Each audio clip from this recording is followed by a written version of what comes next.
Nous allons lire ces versets bien connus qui parlent du combat spirituel.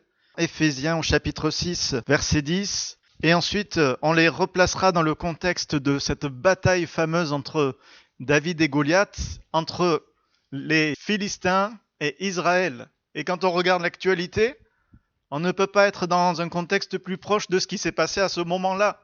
Et je crois que le Seigneur nous interpelle encore ce matin. Mais d'abord, élevons notre âme en regardant qu'est-ce que c'est un combat spirituel, selon la parole de Dieu. Au reste, fortifiez-vous dans le Seigneur, et par sa force toute puissante. Revêtez-vous de toutes les armes de Dieu, afin de pouvoir tenir ferme contre les ruses du diable.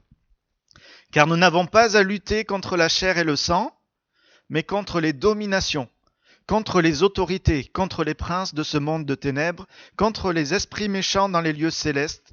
C'est pourquoi prenez toutes les armes de Dieu, afin de pouvoir résister dans le jour mauvais et tenir ferme après avoir tout surmonté. Tenez donc ferme.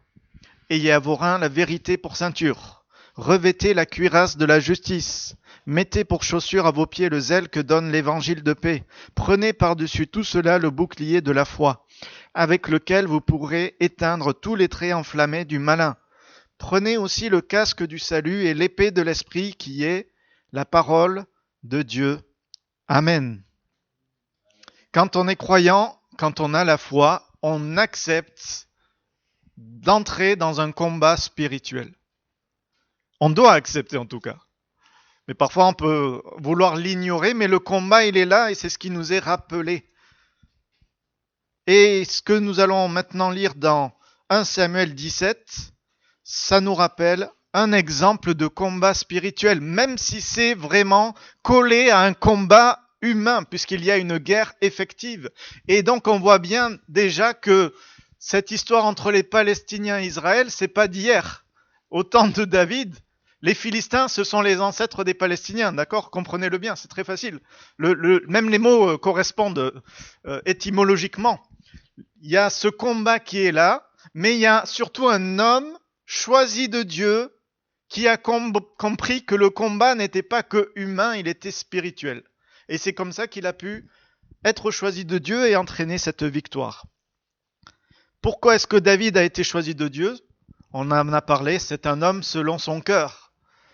Un homme qui est un fidèle serviteur. Il a mis ses mains au service de Dieu. Même si à un moment donné, c'était juste pour prendre une harpe, ou pour prendre un bâton de berger derrière des brebis, ou alors pour prendre un sac de provisions. Et même quand il n'a plus rien dans les mains, il se demande, mais qu'est-ce que je peux faire pour être au service de mon Dieu ? Il entend un géant qui est là, qui menace Israël. Il dit, mais personne ne réagit, personne ne veut donner ses mains, mais moi je les donne pour l'œuvre de Dieu. David a été choisi par Dieu parce que aussi c'était un guerrier de valeur. Et qu'est-ce qui fait que, aux yeux de Dieu, nous pouvons être des guerriers de valeur ? Ben, c'est ce qu'on va étudier ce matin. 1 Samuel donc 17 verset 38. Saül fit mettre ses vêtements à David. Il plaça sur sa tête un casque d'airain et le revêtit d'une cuirasse. David ceignit l'épée de Saül par-dessus ses habits et voulut marcher car il n'avait point encore essayé. Mais il dit à Saül, je ne puis pas marcher avec cette armure. Je n'y suis pas accoutumé. Et il s'en débarrassa, il prit en main son bâton, choisit dans le torrent 5 pierres polies et les mit dans sa gibecière de berger et dans sa poche. Puis sa fronde à la main, il s'avança contre le Philistin. Le Philistin s'approcha peu à peu de David et l'homme qui portait son bouclier marchait devant lui. Le Philistin regardait et lorsqu'il aperçut David, il le méprisa, ne voyant en lui qu'un enfant blond et d'une belle figure. Le Philistin dit à David, suis-je un chien pour que tu viennes à moi avec des bâtons ? Et après l'avoir maudit par ses dieux, il ajouta, viens vers moi, et je donnerai ta chair aux oiseaux du ciel et aux bêtes des champs. David dit au Philistin, tu marches contre moi avec l'épée, la lance et le javelot, et moi je marche contre toi au nom de l'Éternel des armées, du Dieu de l'armée d'Israël que tu as insulté. Aujourd'hui l'Éternel te livrera entre mes mains. Je t'abattrai et je te couperai la tête. Aujourd'hui je donnerai les cadavres du camp des Philistins aux oiseaux du ciel et aux animaux de la terre. Et toute la terre saura qu'Israël a un Dieu.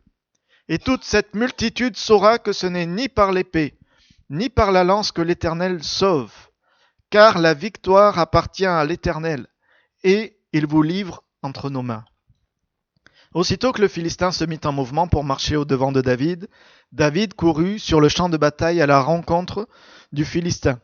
Il mit la main dans sa gibecière, il prit une pierre et la lança avec sa fronde. Il frappa le Philistin au front, et la pierre s'enfonça dans le front du Philistin qui tomba le visage contre terre. Ainsi, avec une fronde et une pierre, David fut plus fort que le Philistin. Il le terrassa, lui ôta la vie sans avoir d'épée à la main.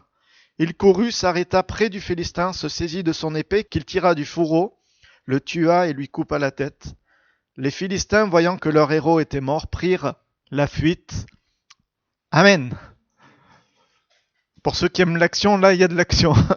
Même si on comprend aujourd'hui, avec le regard de grâce que le Seigneur est venu apporter, qu'on n'est plus des hommes et des femmes. Et le texte qu'on a lu d'ailleurs nous l'a précisé, que ce n'est pas un combat contre la chair et le sang que nous avons à mener. C'est un combat spirituel. Et s'il est vrai que David a dû, à un moment donné, prendre son épée et faire cet acte même de couper la tête de Goliath, il était déjà en train de combattre le combat spirituel, le combat de la foi. Et qu'est-ce qui fait que David, c'était ce guerrier de valeur aux yeux de Dieu? Qu'est-ce qui fait que nous pouvons être des guerriers de valeur devant le Seigneur? Un guerrier de valeur, c'est quelqu'un qui s'examine et qui se connaît. C'est quelqu'un qui voit l'ennemi tel qu'il est. C'est quelqu'un qui sait quelles armes utiliser. Le guerrier de valeur s'examine et se connaît. C'est-à-dire que quand Saül lui propose son armure, il ne fait pas le TTS en disant « Non, moi je n'ai pas besoin d'armure. Moi je suis au-dessus du lot. » C'est quand même le roi qui est en train de lui parler. Alors pourquoi est-ce que Saül propose son armure? Vous avez déjà réfléchi? Est-ce qu'il n'aurait pas un peu récupéré la victoire et la gloire de la victoire à son compte si David avait remporté la victoire contre Goliath avec l'armure et l'épée de Saül? Imaginez ce que ça aurait fait. Mais Saül, il aurait un peu pris la place de David. Oh, c'est moi le roi, c'est grâce. Sauf que pendant que Goliath, il faisait ses menaces, Saül, il était avec tout le peuple en train de trembler. Tandis qu'il y en avait un qui sortait du lot. Un qui était capable de redoubler de courage même dans ces moments. Et moi j'imagine la scène, David qui était assez menu et qui est en train de porter l'armure du roi qui avait une tête de plus que tout le monde. Imaginez la cuirasse qui lui arrivait jusqu'aux genoux, le casque qui lui empêchait de voir, qui se mettait dessus, ses yeux. Imaginez l'attitude, l'épée qui devait être quand même assez grande pour Saül et qui pour David, elle devait être presque à la hauteur de sa taille. Et c'est sûr que quand il se met à marcher, il voit que ça le gêne plus que ça ne l'aide. Une armure, c'est fait pour aider, pour protéger, et puis pour gagner en force. Mais si ça nous pénalise, ben, il vaut mieux arrêter. Mais ce que je remarque chez David, c'est qu'il ne rejette pas tout en bloc. Il essaye. Alors, est-ce que c'est juste par soumission à son roi? Peut-être. Mais c'est déjà ça. Il sait que le Seigneur est avec lui, mais il essaye ce qu'on lui propose, ce que le roi lui propose. Mais quand après avoir essayé, il voit que ça ne fonctionne pas, il ne fait pas semblant. Il aurait pu dire « Oh, je ne veux pas embêter le roi, je vais y aller quand même comme ça, parce que sinon, qu'est-ce qu'il va penser de moi ?» D'accord? Non, il est simple. Il essaye, ça ne fonctionne pas. Saül, je suis désolé, tu le vois bien. Tu vois bien que ça ne me va pas. Alors, je préfère combattre avec les armes que j'ai l'habitude. Vous savez, parfois on veut aider le Seigneur dans son œuvre. Saül, il voulait aider la victoire avec ses moyens humains. Mais ça ne sert à rien d'aider Dieu. Pour aider Dieu, la meilleure chose à faire, c'est de se soumettre à la volonté de Dieu. De mourir à soi-même et de laisser la vie de Christ jaillir dans notre vie. Ça aide Dieu. Quand il voit des hommes qui sont prêts à faire sa volonté, j'ai trouvé David, fils d'Isaïe, un homme selon mon cœur qui va accomplir mes volontés. Ben ça va aider Dieu. Oh, Dieu n'a pas besoin d'être aidé, mais vous comprenez. Il trouve un instrument par lequel il va pouvoir passer. Et malheureusement, Saül, il avait pris ses plis de vouloir aider Dieu, de vouloir faire plus que ce qu'on lui demande, en pensant que ça allait rendre service. Mais on ne rend pas service à Dieu, frères et sœurs. Dieu, il n'a pas besoin qu'on lui rende service. Dieu, il a besoin de serviteurs. Dieu, il a besoin de guerriers, mais qui combattent avec les armes spirituelles. Le guerrier de valeur s'examine et se connaît. David s'est examiné par rapport à cette histoire de l'armure. Et on a besoin de faire comme David. D'ailleurs, il va très bien exprimer cette attitude de cœur dans le psaume 139, on le connaît par cœur. Sonde-moi, ô Dieu, et connais mon cœur. Regarde si je suis sur une mauvaise voie et conduis-moi sur la voie de l'éternité. Vous le connaissez aussi ce psaume, hein? Mais c'est ça. Il y a une situation qui se présente, il y a une proposition qui est faite, je sonde mon cœur, je me remets en question, est-ce que c'est bien, est-ce que c'est pas bien? Seigneur, si c'est bien, mais alors encourage-moi, mais si c'est pas bien, montre-le-moi. Et je m'arrête. Regarde si je suis sur une mauvaise voie et conduis-moi sur la voie de l'éternité. Et donc David, il s'examine, il connaît le Seigneur, il a cette communion avec Dieu et il agit en conséquence. Soyons des guerriers de valeur qui n'hésitent pas à faire cette prière, Seigneur, sonde mon cœur. Parce que il y a plein de façons de faire différentes. Il y a plein de choses à faire différentes aussi. Il y a plein de services à avoir. Il y a plein de circonstances qui ne sont pas les mêmes d'une personne à une autre. Et ça sert à rien de faire des copier-coller. Vous savez que Saül, il avait sûrement remporté de belles victoires dans son armure. On imagine, hein? Parce qu'au début de sa carrière, il aimait le Seigneur. Au début de sa carrière, il faisait la volonté de Dieu. Et Dieu l'a honoré. Il lui a donné de remporter la victoire. Et donc, avec son armure, il a réussi. Mais c'est pas parce qu'il avait son armure qu'il y avait la victoire. David, il a bien compris, puisque lui, il donne la solution. La victoire, elle est avec le Seigneur. Elle appartient à l'Éternel. Le guerrier de valeur doit aussi voir l'ennemi tel qu'il est. Souvenez-vous de ce qu'on a lu dans ce verset d'introduction. Nous n'avons pas à lutter contre la chair et le sang, mais contre les dominations, contre les autorités. Pour bien combattre, il faut toujours discerner le bon combat. Il y a des bons et il y a des mauvais combats. Quand on est croyant, c'est très simple. Il y a des bons combats et il y en a qui sont mauvais et que Dieu ne veut pas qu'on combatte. Il faut savoir dévoiler l'adversaire là où il est vraiment et pas là où on pense qu'il est alors qu'il n'y est pas. Vous savez que Goliath nous apprend beaucoup sur la façon dont le diable essaye de nous déstabiliser par ses ruses. Vous avez lu avec moi en Éphésiens les ruses ou les manœuvres ou les stratégies du diable. Il y a même certaines versions qui disent les méthodes. Il a des méthodes. Il fait toujours pareil en fait. Il prend juste du vernis moderne pour masquer son action, mais il est le même, l'ennemi. Et la parole de Dieu nous aide à discerner sa façon d'agir. Par exemple, il impressionne. Au début, il y a une longue description du Goliath, la taille de sa lance, le poids du fer de la lance, l'épée, etc. Il y a une longue description des choses qui impressionnent la vue. Ça, c'est la façon dont le diable s'y prend. Il nous impressionne parce que nous voyons. Il défie. Il remet en question. À un moment donné, il va s'adresser au peuple en remettant en question l'autorité de Saül et aussi celle de Dieu. Il défie l'autorité. Ça, c'est une façon d'agir du diable. Il sème la peur. Il cherche à décourager. Il continue, il insiste, il revient à la charge. Est-ce que vous savez que le diable, il est persévérant? Vous l'avez expérimenté aussi? Il revient à la charge. Et pendant 40 jours, Goliath, il va refaire plusieurs fois par jour son défi. Parce qu'il y a une persévérance. Le problème, c'est qu'il a fait quand même le 40e jour et qu'à ce moment-là, il y avait David qui passait par là. Il aurait dû se taire à ce jour-là, s'il avait su la fin. Mais l'ennemi, il est comme ça, il est persévérant. Et souvent, ce qui se passe, c'est qu'il est plus persévérant que ceux qui ont la foi. Et du coup, il remporte la victoire. Mais quand on garde la persévérance dans le Seigneur, quand on reste fidèle au Seigneur, il ne peut pas remporter la victoire sur ceux qui appartiennent au Seigneur. Parce que on est avec le Seigneur et il est plus grand que celui qui est dans le monde. Regardez comment il va s'y prendre avec David, il va le mépriser. Il va le dévaloriser. C'est qui ce blanc-bec? C'est ça, hein?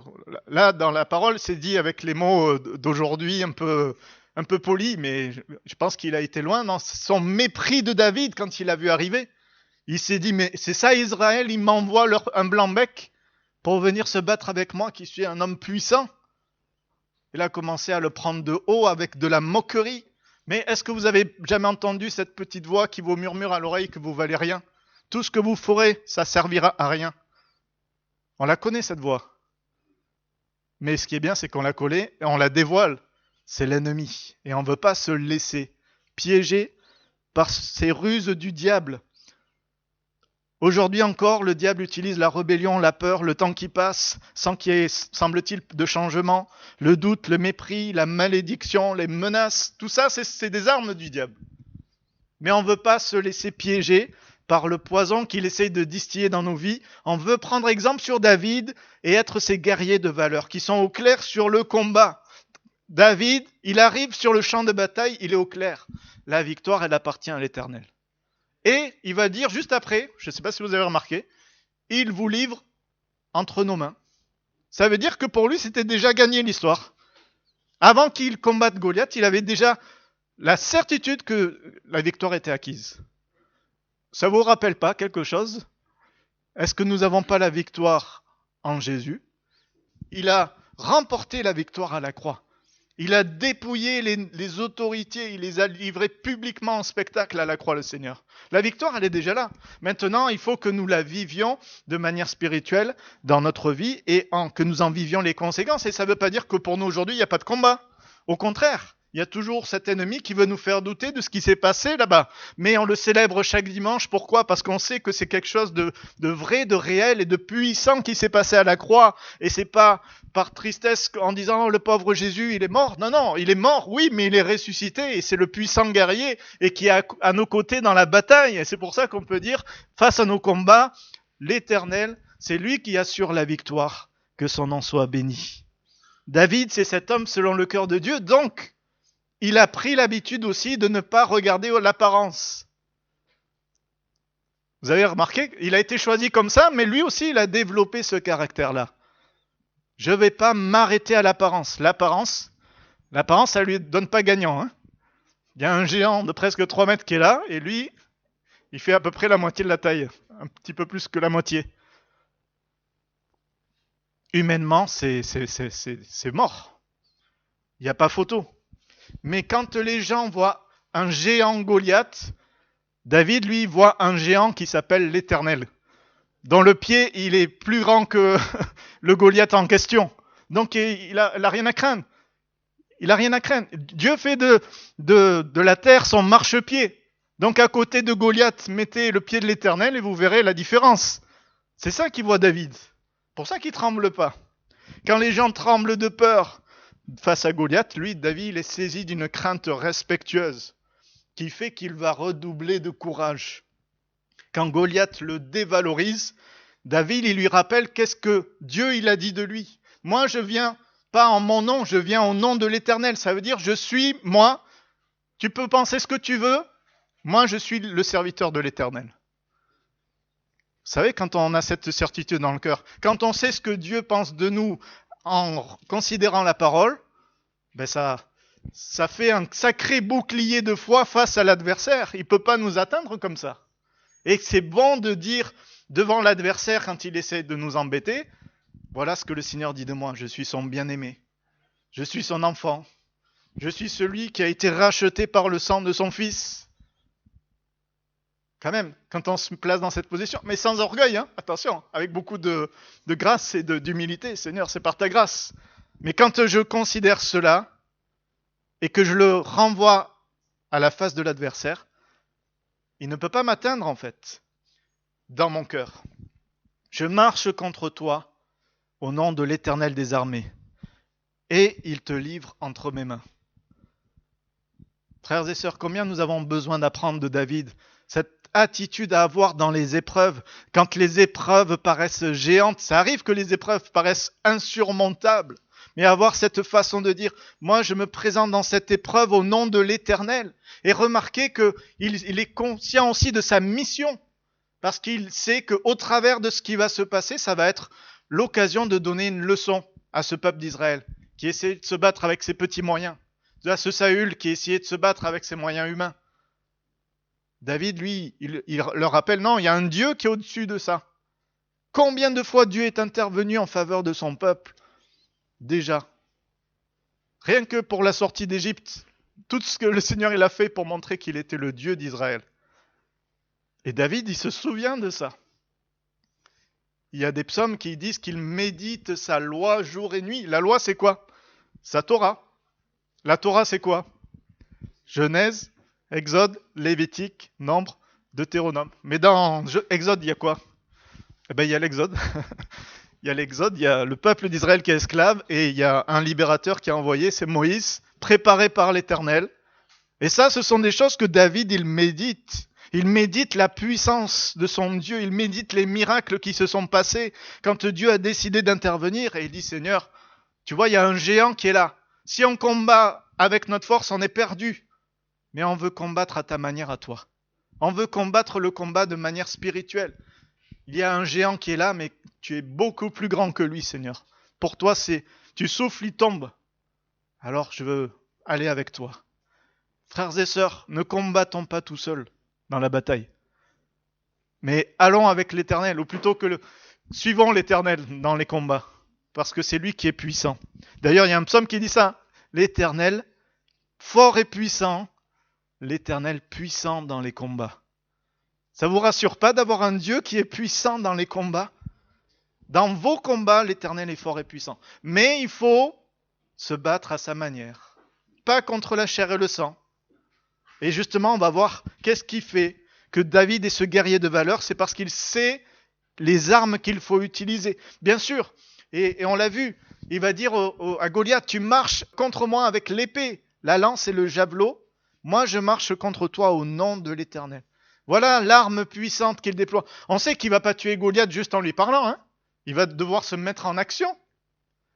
Mais le plus important, c'est son cœur qui est dans cette attitude de guerrier. Il sait les bonnes armes.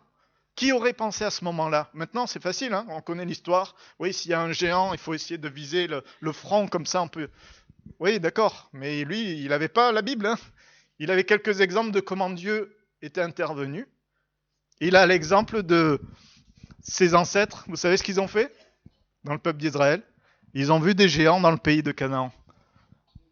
Oh là là, nous sommes que des sauterelles à leurs yeux.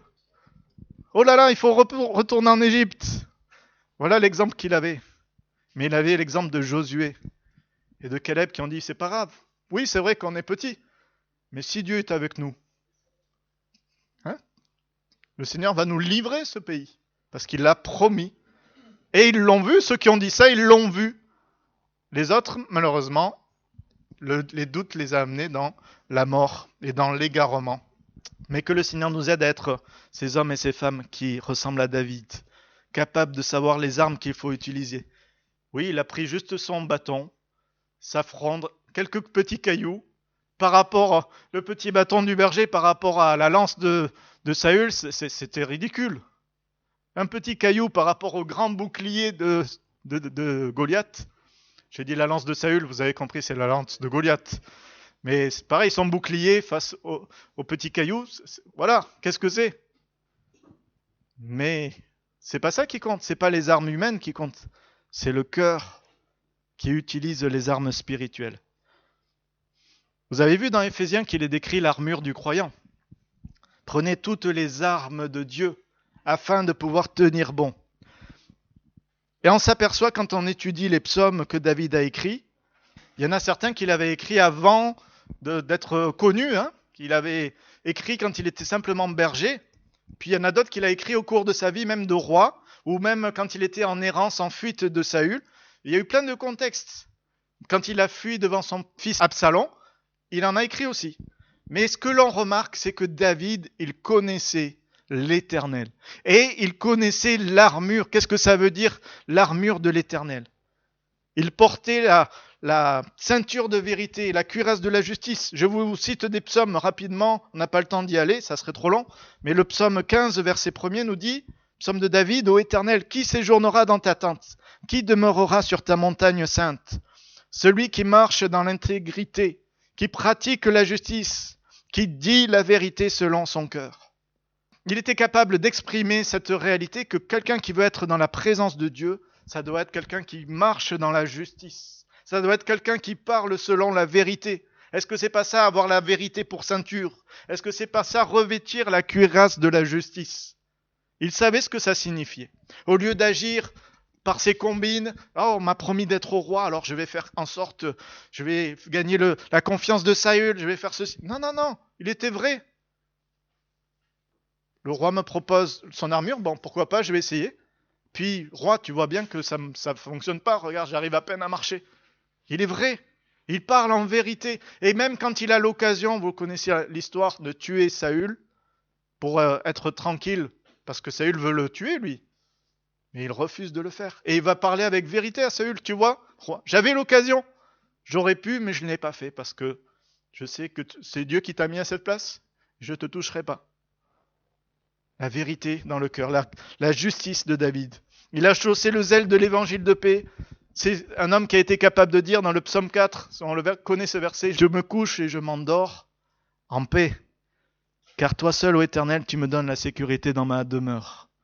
Vous l'aimez ce psaume? Hier soir, quand je repassais ces versets, que j'étais dans mon lit, je repensais à ça. Je me couche et je m'endors en paix. Je me couche et je m'endors en paix. David, il savait ce que ça voulait dire de goûter à la paix de Dieu. Vous savez, parfois on est plein de zèle. Et il est question du zèle que donne l'évangile de paix. On est plein de zèle, oui. Mais on oublie d'être en paix avant. C'est bien d'être zélé.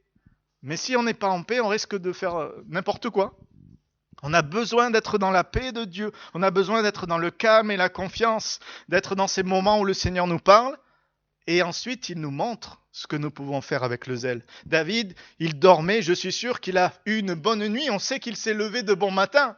Sûrement qu'il a eu une bonne nuit de repos revigorante. Mais sûrement aussi qu'il s'est couché et endormi dans la paix de Dieu. C'était pas trop le cas de Saül. À ce moment-là, Saül, il n'avait pas trop la paix. Et il avait la paix, vous savez quand? Eh bien, on le sait, quand David y jouait de l'harpe. Parce qu'il était tellement rempli de la paix de Dieu que même dans sa façon de jouer, de chanter, de dire les louanges du Seigneur, il y a la paix de Dieu qui se dégageait. Vous avez remarqué, quand quelqu'un est dans la paix, ça se voit et ça nous touche même. On goûte un petit peu de cette paix-là. Et après, on se dit, mais moi je veux pareil, moi je veux la même paix, je veux la vivre. Et c'est possible en plus. C'est un peu pareil aussi quand on est dans l'angoisse et dans l'inquiétude. On peut facilement le diffuser autour de nous. Mais c'est une arme puissante, la paix de Dieu. Un homme avait cherché dans le bouddhisme et l'hindouisme la paix sans la trouver. Et il avait vraiment cherché de tout son cœur. Un jour, il a fermé sa porte, il a pris un couteau, il a dit, si c'est pour vivre une vie comme ça, je veux me supprimer. Et il avait décidé de se tuer. Et puis, à ce moment-là où il prend le couteau, il y a quelqu'un qui se présente à sa porte, un homme d'une apparence ordinaire. Et cet homme lui dit, je sais que tu as tout fait pour trouver le repos de ton âme, alors viens avec moi. Donc cet homme, il est interpellé parce que quand même, au niveau des circonstances, c'est tombé au bon moment. Et puis les paroles l'homme lui a dit, c'était exactement ce qu'il venait de dire dans son cœur. Donc il le suit et il l'amène au bord d'une rivière à une dizaine de kilomètres. Et puis il dit, attends-moi ici, je vais chercher quelqu'un. Donc le monsieur, il attend, il se dit, il va chercher un ami qui va pouvoir me parler. Et puis, le chrétien qu'il va chercher, puisque c'est un chrétien en question, il entend la demande de cet homme qui vient le prendre par la main. Il y a ce monsieur qui a besoin de te voir. Et le chrétien, lui, il se dit, ça doit être l'ami du monsieur qui a entendu parler que j'étais chrétien et qui veut que je lui parle. Et donc, ce qui se passe, c'est qu'ils se rencontrent auprès de cette rivière. Et le chrétien commence à parler de l'évangile. Et tout d'un coup, il y a une émotion qui saisit cet homme. Le Saint-Esprit qui commence à agir avec puissance dans son âme. Il y a comme une paix toute nouvelle qui entre en lui. Il se rend compte que ce qu'il a demandé jusqu'à présent, c'est en train de se réaliser. Il sait ce que ça veut dire être en paix maintenant. Et il ne peut pas s'empêcher de confesser le nom de Jésus. Et quand le chrétien, il a vu, il a discerné cette œuvre et il a continué à lui parler des commandements du Seigneur, etc. À un moment donné, il sent qu'il est prêt même pour se faire baptiser. Alors il lui dit, mais si tu veux, il y a une rivière qui est là, je vais te baptiser, mais on va chercher ton ami. Et le monsieur, il lui dit, mais non, je croyais que c'était ton ami. En fait, il ne savait pas qui était cet homme. Et quand ils vont le chercher, il a disparu. Et qu'est-ce qui se passe? Les deux vont dans l'eau et le chrétien baptise cet homme. Et ils se rendent compte de la puissance de Dieu qui a envoyé, semble-t-il, est-ce que ça serait un ange? En tout cas, il a envoyé quelqu'un pour permettre que quelqu'un qui cherche la paix de Dieu soit comblé. Est-ce que ce matin, il y a quelqu'un qui cherche la paix de Dieu? Dieu est capable d'envoyer un ange même pour que vous la trouviez. Mais il est capable aussi juste par son Saint-Esprit de vous l'accorder. Parce que la paix de Dieu, c'est le fruit de l'Esprit. Le Saint-Esprit est là ce matin et si nous avons le cœur grand ouvert, Dieu peut déverser sa paix parce que c'est la promesse de la parole de Dieu. Je ne m'engage pas à vous la donner, la paix, moi je n'en ai pas. Je n'ai que la paix que le Saint-Esprit me donne. Et elle est à notre disposition, à chacun en particulier. La paix de Dieu est cette arme puissante qui fait que David est arrivé sur le champ de bataille en paix. Pas en train de trembler, pas en train de s'angoisser. Oh, qu'est-ce qui va en être? Oh là là, oh là là. Non, non, non. Oui, Seigneur, j'ai des raisons de m'inquiéter. Mais tu es là. Tu es ma paix. On a un chant qui dit ça. Hein? Il est ma paix, car lui seul a renversé le mur. Alléluia. Que le nom du Seigneur soit béni. David lève le bouclier de la foi. David lève la parole de Dieu comme une épée. Combien de fois, regardez dans les psaumes, il va parler de Dieu comme son bouclier. David, il avait sûrement un bouclier après, hein, quand il a commencé à être le guerrier officiel de Saül. Il avait sûrement une armure. Hein. C'est pour ça, il ne faut pas se dire, non, David, il combattait jamais sans armure. Non, après, petit à petit, il a utilisé les armes aussi qu'il avait à sa disposition. Quand il était roi, je suis sûr qu'il avait une armure incroyable. Peut-être même en or et tout ça. Mais il savait utiliser les moyens humains sous la direction du Saint-Esprit. Sous la direction de son Dieu. Et c'est pour ça que dans une vingtaine de psaumes au moins, il va dire « L'Éternel est mon bouclier. L'Éternel est ma lumière. L'Éternel est mon salut. » Regardez, j'en ai noté. Les voies de Dieu sont parfaites. La parole de l'Éternel est éprouvée. Il est un bouclier. Pour qui? Pour ceux qui se confient en lui. C'est quoi se confier? C'est avoir la foi. Le bouclier de la foi. L'Éternel est un bouclier pour celui qui se confie en lui. Nous avons besoin d'avoir cette foi vibrante dans le Seigneur. Un jour, le Sadhu Sundar Singh, qui était cet homme qui voyageait au Tibet et qui s'est réfugié dans une caverne parce qu'il était allé dans un village et il a été très mal reçu. Les gens se sont opposés au message de l'évangile. Donc ils l'ont jeté dehors et il sentait que ça tournait vraiment mal. Il est parti dans une caverne. Mais ce qu'il a entendu, c'est qu'il y avait la foule qui commençait à arriver avec des bâtons, avec des cailloux, et il venait dans sa direction. Donc il savait que ça allait mal se passer pour lui. Il venait pour lui. Non seulement il l'en jeté dehors, mais le poursuivent. Alors là, il décide de se mettre assis par terre et de prier l'Éternel. Et de dire, Seigneur, je remets ma vie entre tes mains. Tu es tout puissant. Il dresse le bouclier de la foi. Et soudain, alors qu'il entend la foule se rapprocher petit à petit, d'un coup, il entend qu'il s'arrête. La foule s'arrête. Puis il regarde et il lui parle de loin et lui dit, mais qui est cet homme à côté de toi? Lui, il voit personne. Mais il n'y a personne, il leur dit en plus. Il leur dit, il n'y a personne. Si, mais il y a un homme qui est là en habit resplendissant et puis il y a même d'autres hommes qui sont tout autour. Qui sont-ils?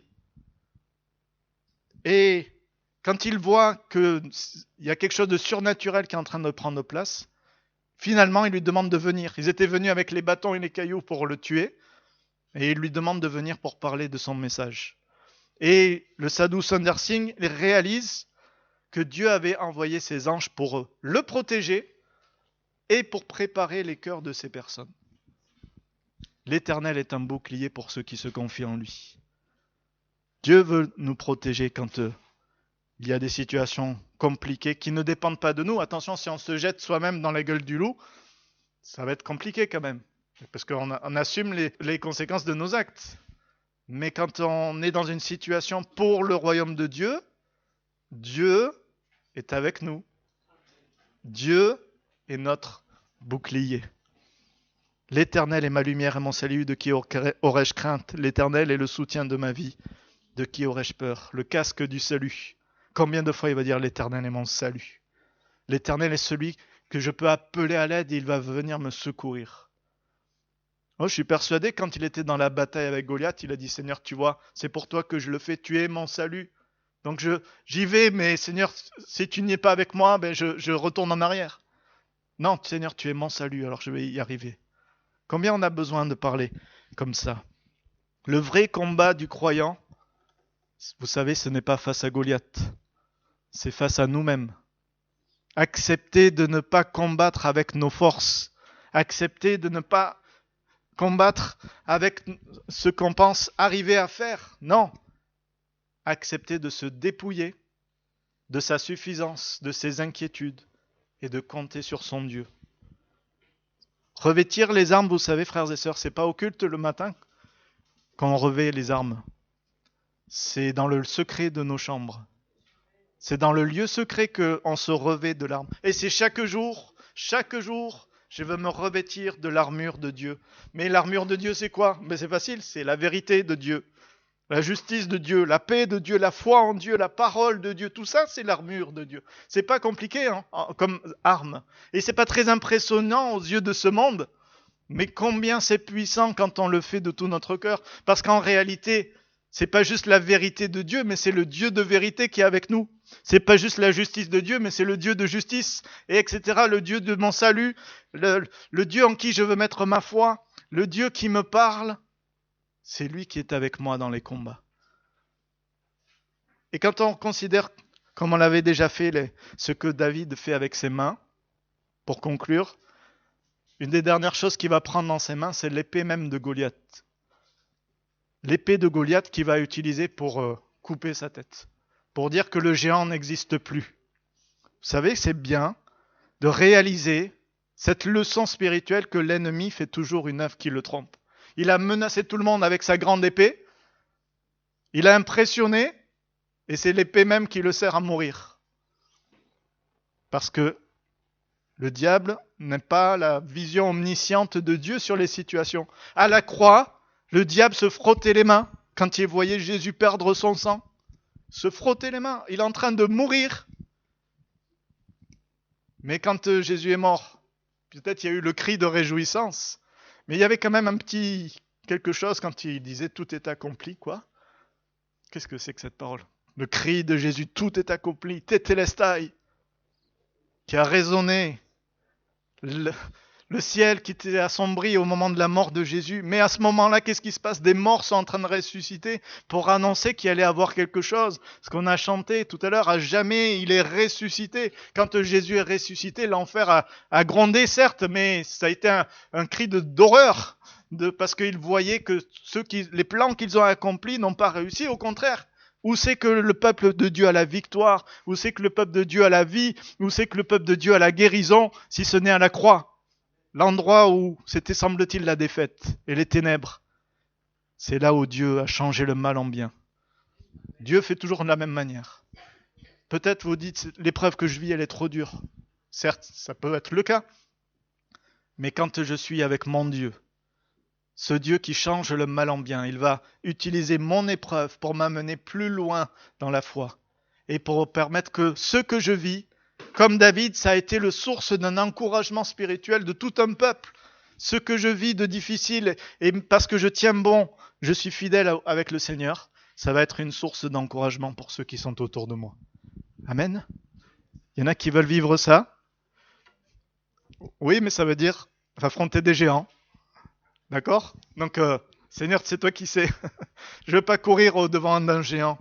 Mais s'il se présente, je veux savoir comment réagir. Et je veux chaque jour, en attendant, si aujourd'hui tout va bien, ben je veux me charger de l'armure, me revêtir de l'armure de Dieu, être habitué à utiliser les armes selon l'esprit, parce que le combat il est spirituel et je ne serai pas surpris quand il y a un géant qui arrive.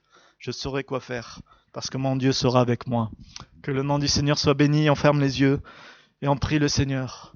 Éternel, tu connais les combats qui font rage. Tu sais, Seigneur, encore, dans cette matinée, les circonstances des vies de mes frères et de mes sœurs, Seigneur. Et combien je ne veux pas, loin de là, Seigneur, mépriser la difficulté des combats et ce que nous pouvons ressentir dans ces moments. Mais Seigneur, dans ces moments-là, je veux rappeler ta parole. Ta parole qui est ce puissant moyen d'encouragement. Ta parole qui est l'épée de l'esprit, Seigneur, l'épée que l'esprit va utiliser pour parer les coups de l'adversaire et pour même faire retourner dans sa figure, Seigneur, les menaces qu'il a pu dire. Éternel, tu sais combien il y a un ennemi qui veut nous détruire. Le voleur ne vient que pour dérober, égorger et détruire. Mais toi, tu es venu pour donner la vie en abondance, Seigneur. Alors que ta vie soit déversée en abondance dans nos cœurs, alors que nous nous attachons à toi, alors que nous choisissons d'être ces guerriers de valeur devant toi. Tu sais, Seigneur, combien nous pouvons être faibles face aux épreuves, face aux difficultés que nous rencontrons. Tu sais combien certaines difficultés semblent géantes, impressionnantes, insurmontables. Mais nous savons que toi, tu es plus grand que n'importe quelle épreuve. Tu es plus grand que n'importe quelle situation. Et c'est ce que nous voulons confesser ce matin. C'est à toi qu'appartient la victoire. C'est à toi qu'appartient la puissance et le règne, Seigneur. Viens manifester ce matin ta puissance envers celui qui en a besoin. Viens renouveler les forces de celui qui est découragé. Viens donner une vision fraîche et nouvelle de ton royaume à celui qui est impressionné par ce que l'adversaire lui montre. Mais toi, tu es plus puissant, Seigneur. Toi, tu es plus grand, plus fort. C'est pour cela que nous voulons regarder à toi dans la bataille et dans les combats et te rendre la louange qui te revient. Je m'écris, loué soit l'Éternel, et je suis délivré de mes ennemis. Nous voulons, Seigneur, nous joindre à ce cri de David. Nous voulons, Seigneur, faire un avec ce chant pour te célébrer. À toi la gloire. Amen.